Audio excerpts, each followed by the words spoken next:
So in my online ID calculator results, I was found digitally dissed. This wasn't very surprising at all.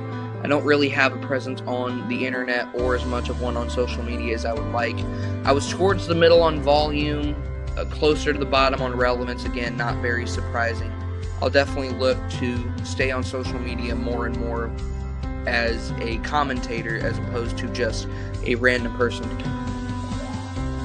On my other 3 online ID calculator results, I was found low on purity, diversity, and validation. Once again, not very surprising.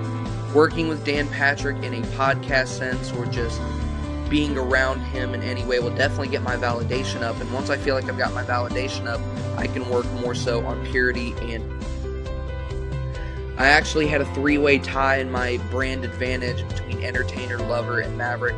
Personally, I think lover will be most important to me because I want to get through to my audience the passion that I have for sports and what I do as a sportscaster, and I want to make a connection with them given that they love what they're watching, I love what I'm doing, I love talking about it, and if they love listening to it, then I feel like it'll create a more genuine connection between me and my audience.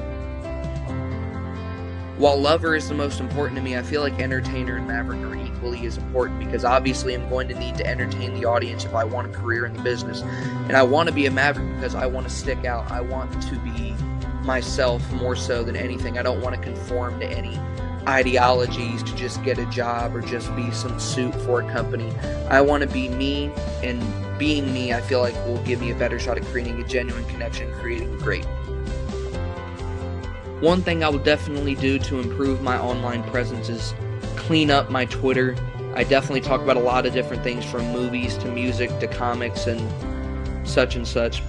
I definitely need to keep it more about sports to create a brand so when people follow me on Twitter they know what they're getting and it creates an easier experience for my fans and followers. Something else I definitely want to look into more to expand my brand is making the highest quality content possible for sports fans. I like making sports pump-ups. You can see one right there on the screen pinned to my Twitter. I definitely want to look into doing more of that because it makes, in my fans' eyes, myself look more than just a broadcaster and more of a sports fan, and a sports fan that will bring them the best possible sports content.